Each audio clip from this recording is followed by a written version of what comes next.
Well, I impulsively bought another car. This is a 2001 750 IL Sport with the M73 V12 5.4 liter. This car is like kind of nice, kind of not. I've been calling it a beautiful shade of neglect because that's kind of what we have going on here.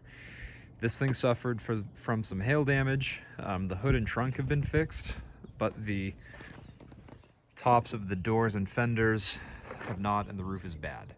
Real bad, body shop bad.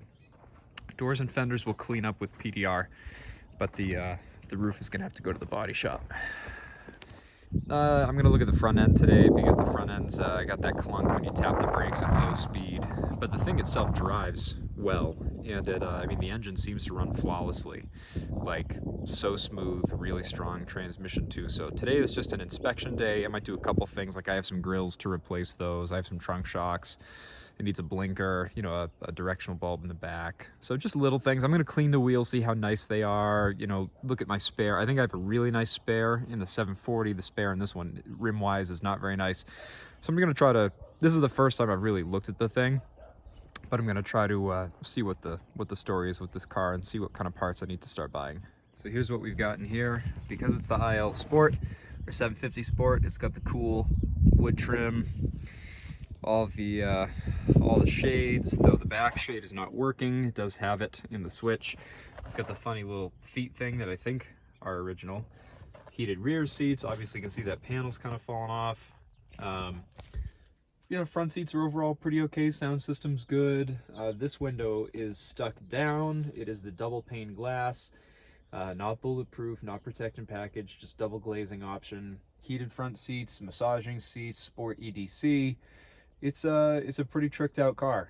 Miles wise, this was titled in 2019 with 80,300 miles. I don't actually know what it has, cracked bumper, because the pixels are out. So I'm also going to be pulling the cluster soon, send that out for repair, and see what this actually has for mileage. It does have a deck lid from a 740, obviously because of the glue. So I'm guessing they just replaced it with a color matching one, or had it painted from the hail damage and just switched over that panel with the matching VIN sticker, because that VIN matches. And yeah, it's kind of hacked. But it had some other maintenance done recently, which I'll get into in a second. It's got a battery from April 1st, 22, and hopefully that means they replaced that one down there. I haven't actually pulled it all apart to look, but that's my anticipation. I don't know what was going on here, but nothing great. So, you know, I need to unhack some things here. But I got the jack. It's got some of the tools. I have the full toolkit in the 740, which I'm sort of going to be not driving anymore. And then the spare on this thing is okay. The tire's wasted. I don't know if you can tell. Yeah. So I'm going to pull this out though and clean it up just to see how the rim looks. Basically, 1, 2, 3 tires are Yokohamas from 21, and that's a Pirelli from 2016. And that rim is effed anyway, so I'm figuring I'll use either the spare out of this car or the spare out of the 740, which are both really nice. Put a Yokohama on it and just have a, you know, a decent rolling set, and then maybe at some point get these wheels refinished. So these are the cabin filters that came out of the 750. I'm down at the 740 because I literally just put brand new cabin filters in it, so those are going in the 750. Basically the 740 isn't really going to get driven anymore. There's a long story about this. I'm not going to go into it now. It's not nice enough really to sink money into, so I'll take some parts off this for that car and either part this or sell it or something. But anyway, taking my nice fresh cabin filters out of this thing, putting the old ones in this, and good to go. I just put in my new cabin filters. They're just a month old. And other maintenance this thing's had from the Carfax, it had a radiator, an expansion tank, it had an alternator, and probably a couple other little things I'm forgetting, but those were a couple of big ticket items. Oh, both the batteries. And so I mean, that's pretty cool at least. So at least it's got a, you know, a couple nice things done. But I'm just going to take a look, see filters, check some ignition stuff, see how we're looking there, see what I need to order. Passenger side filter doesn't look terrible, but it's definitely got some junk in it. So we'll go ahead and get 2 of those. I'll look in the other one, but I'm just going to get 2. obviously. Switched over my brass bleeder screw from the 7 Series and this semi-broken surround that was on that car too. It does the job. And I just put some water around here because it was had a little bit of pressure, so it was all kind of coolanty. Notice that these were really loose and they basically just exploded. I haven't messed with that one yet, but amazingly, I had 2 new ones. Not pulling it all the way apart, just enough to see what's going on in here.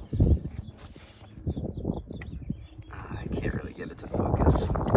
It's because of the light. Obviously some wear. Probably should replace it. Not terrible. This will be hard to see maybe. Edge of the rotor obviously has a little bit of wear as well, so probably would be wise to do a cap and rotor. Probably test the wires.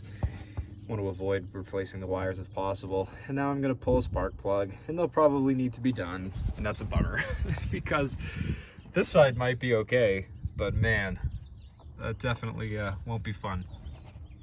So something I truly was not expecting was to have a nice level of clean CHF11S. That's kind of amazing. I figured this would be low or leaky or dirty, but that's pretty good. That's the brake fluid. That's not bad.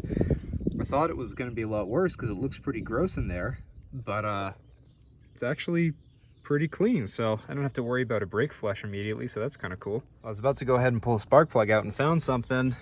Look at this hose. This hose is totally collapsed. Like I can feel it on the bottom too. I could, well, not put my finger through it, but close. So this is effed. It's a easy hose to replace, which is great. And it's going, so that must have something to do with secondary air. So at least it's not like a radiator line or anything. You know, it's not leaking any water from what I can tell. So must just be a secondary air hose.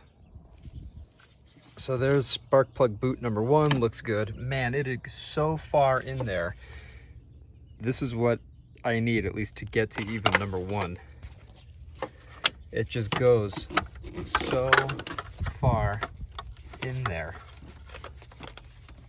There, I'm on it. That's just incredible. Somehow I never had to do spark plugs on my M70. I think when I bought it back the second time, they had been done, but I just know this plug's gonna look terrible. This didn't really just crack free like most spark plugs. It was a little tight, getting it to loosen up, and that kind of made me nervous, but I have not seen the spark plug yet. So here we go. Let's see how it looks. Oh boy. Damn it. That sucks. Yeah, that's great. I wonder if they're original. Super Plus, what kind? Oh, Bosch, yeah. Oh boy. Well, that's a shame. Guess I'm doing spark plugs. Yeah, I see that. So the thrust arm bushing is the cause for the clunk. Well, yeah, I mean... Or the ball joint on the thrust arm bushing. Yeah, Let's see if I can... I won't be able to do it. Yeah, you're doing it. Oh, wow. That's nasty. And then that sway link was bad. This one's no good. Yeah, all right. Sway bar end link. You can just kind of see it, that it's... Yeah, that's all. It's fetched. A nice power steering leak. Yeah. That's all power steering fluid, it looks like. Do the tire. That's bad. That'll do it. Well, I thought I noticed that the battery that was on top was supposed to be smaller to fit in this little sliding tray so that the hold down can go on it. But both the batteries are the same size, and so the top one's way too big. It hangs over the edge. Pull the cluster out, super easy. Get this thing repaired, replace the bulbs in the back. We'll see how many miles this thing has. Well, that is the end for day 1, inspections and light fixes. I didn't get to everything I want to do, but I've got tomorrow off. So I'm going to try to get some more done. I cleaned up the wheels just a little bit to see sort of what I'm working with. They're okay. I'm going to go forward with just getting one matching tire, putting it on the spare that I cleaned up. And you know, the front end on this thing is totally shot.